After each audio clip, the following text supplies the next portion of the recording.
Why is Sora so important in the second half of Kingdom Hearts? Why is he still relevant outside of just being the MC? Off the top of the dome, I honestly can't think of anything. But I do have some thoughts.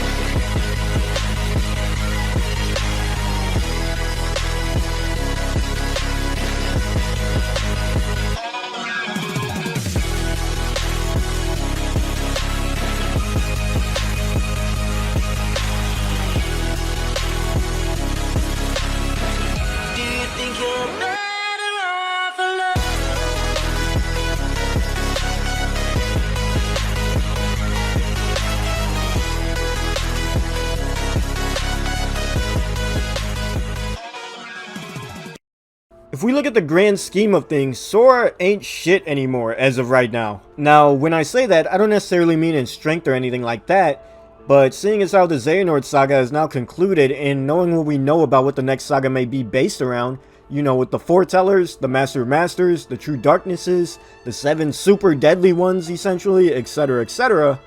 If we take a look back, Sora literally has absolutely nothing to do with any of that. He wasn't there during or before the war, and I don't want to hear all this Master of Masters Sora stuff, you know, believe me, if Nomura were to bring somebody back to make that whole little plot twist a thing, I think it would have to be Sora, but I would rather it be the Master of Masters' own original character.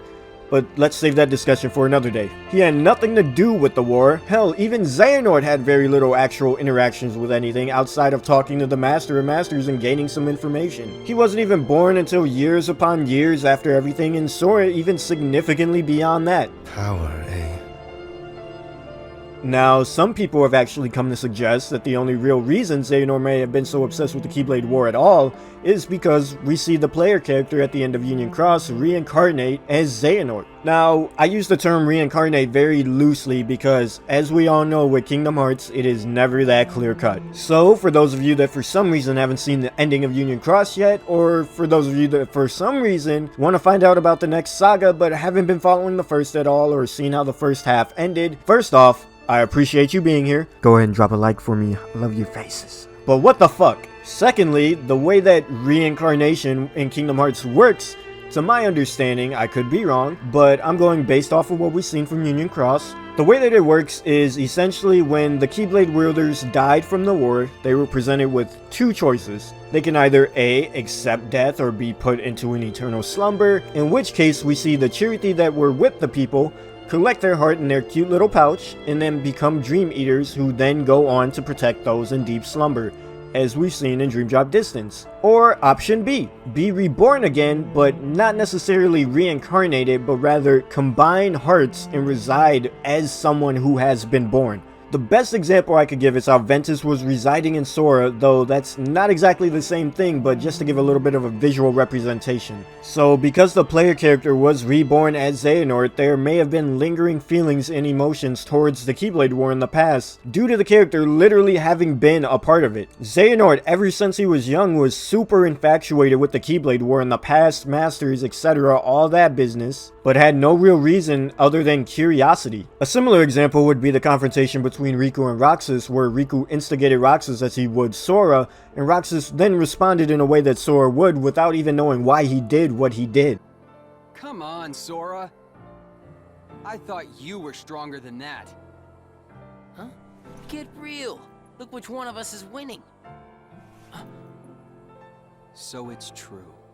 You really are his nobody. Guess Diz was right after all. What are you talking about? I am me. Nobody else. So, bouncing off of that, here's where my theorizing comes into play. Now, bear with me here, but I think if it happened with Xehanort, why can't it happen with someone else? Some of you may already see where I'm going with this, but for those of you who don't, let me just play a quick scene from Kingdom Hearts 3 to jog your memories.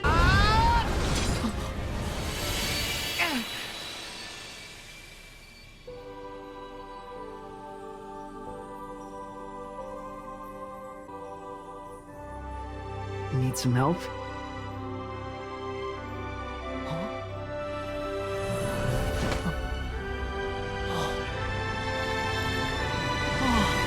Ooh, Oh, now do you see where I'm going with this? Now, okay, I know this is a bit of a reach, but what theory isn't? I believe that Ephemer may have chosen the second option and was reborn within Sora. If we take a look back at the ending of Union Cross, we see Brain arrive in Scala at Kylum, where he is then taken to the statue of Ephemer, and so this is the first Keyblade Master and the founder of this city. Now, of course, this whole idea revolves around the assumption that Ephemer is, well, dead. But A, Scala was not built in a day, so even if he was still alive when Brain arrived, he would be really old, like Master Xehanort old. Furthermore, even if that were the case, Sora wasn't born until Xehanort was old, and Xehanort wasn't born until after Scala was constructed. So if he wasn't dead then, he most definitely is now. Even Lucio has to keep transferring bodies because they eventually grow old and weak and die of old age. I mean, that's the whole reason Xehanort took over Terra. Out with the old and brittle vessel, and in with a younger, stronger new one. Now think about it. This could actually explain some things that made no sense and came out of nowhere, like, oh, I don't know, the fact that Ephemer just showed up and helped Sora nuke the Demon Tide? We all just accepted it when it happened, like, oh, well, he's in the Keyblade graveyard, or, wow, this is a neat way to implement the Union Cross players. But none of us stopped to ask, how in the fuck did he do that? The way that everyone else reacted makes it seem as if they didn't see Ephemer and only Sora did. Mickey was like, what was that? And Aqua said Keyblade wielders from the past. If they saw Ephemer, Mickey wouldn't have said what, but rather who, and Aqua would have said a Keyblade wielder from the past, or previous master, or something along those lines, but no.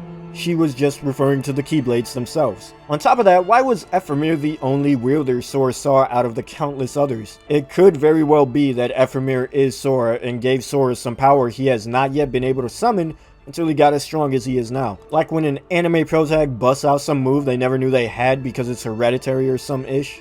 This would also explain how Sora was able to summon all the past Keyblade wielders' Keyblades and use them as an attack against the Demon Tide. We saw at the end of Dream Drop Distance, Sora became buddies with all the Dream Eaters, aka the past Keyblade wielders. And we know they're the past Keyblade wielders because there's a cutscene at the end of Dream Drop Distance that we didn't really understand until seeing Union Cross. And that is when Ventus smiles a little bit because he has been reunited with his friends, his long dead friends. So now that Sora has become best friends with these dead Keyblade wielders and the Dream Eaters, it would make sense as to why they would want to help out and lend him their power whenever they can. To make up for the mistake that they did in the past, to right the wrongs of the Keyblade War, to any degree that they can.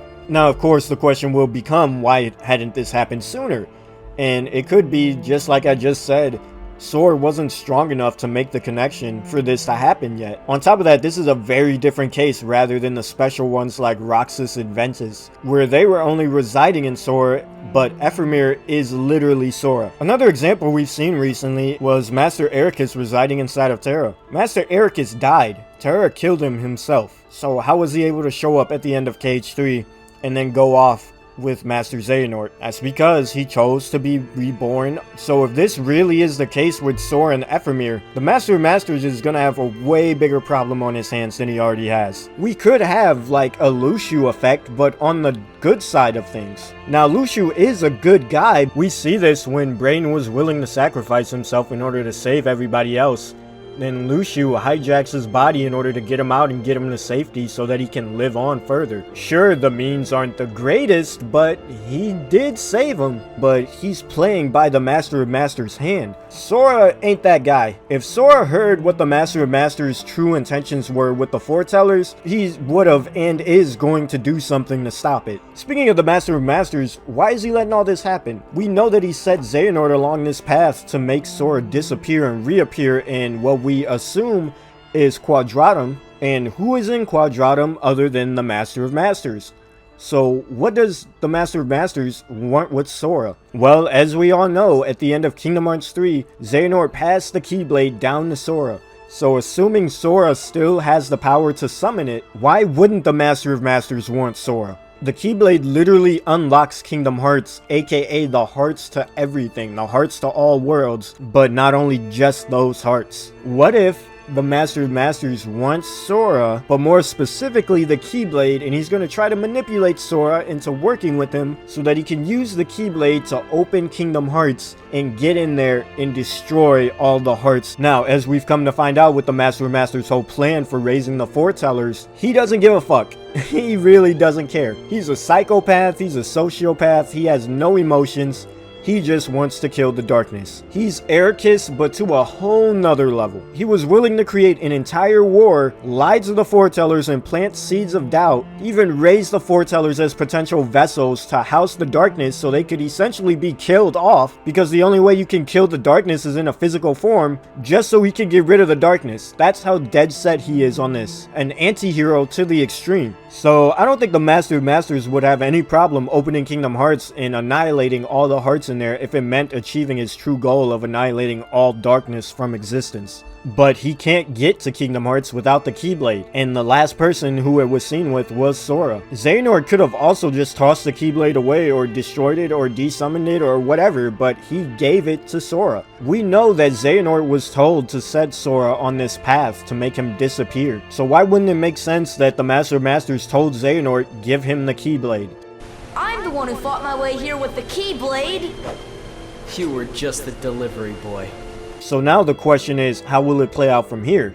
Like I said, when Sora finds out the Master of Masters' true goal and how he plans to achieve said goal, I don't think it's going to go down as well as the Master of Masters intended. Even Xehanort acknowledged from time to time that Sora was a unique and dull, ordinary boy, essentially changing fate everywhere he went. Could not be calculated. Yes, he did. That dull, ordinary boy. A Keyblade wielder so unlike any I have ever seen.